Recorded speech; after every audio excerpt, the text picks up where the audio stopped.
સાંસદ રંજનબેન ભટ્ટે આંગણવાડી બહેનો સાથે ધૂળેટીના પર્વની મજા માણી હતી। ફૂલોની સાથે આ બહેનોએ રંગીન પર્વની મજા માણી હતી।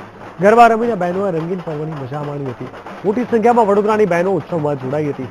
આનંદ ઉલ્લાસ સાથે આ બહેનોએ રંગબેરંગી પર્વની મજા માણી અને લોકોમાં અનેરો ઉત્સાહ જોવા મળ્યો હતો। અમારા સફાઈ સેવક ભાઈ અને બેન સાથે હોળીનો ઉત્સવ મનાવ્યો હતો।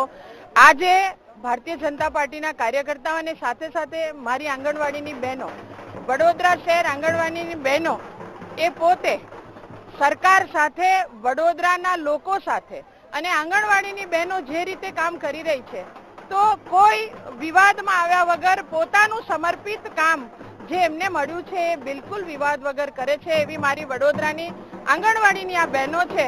અને આજે આંગણવાડીની બહેનો સાથે મેં ધૂળેટી પર્વ ઉજવવાનું નક્કી કર્યું। આજે ખૂબ જ આનંદિત છે બધી બહેનો અને તમામ કાર્યક્રમોમાં અમારા સંસદ સભ્ય શ્રી લોકલાડીલા રંજનબેન ભટ્ટ જ્યારે અમારા આંગણવાડીના કાર્યક્રમોમાં આવે છે અને એના કારણે અને એનાથી ઉત્સાહથી વધારો કરતા હોય છે, એટલે આજે તમામ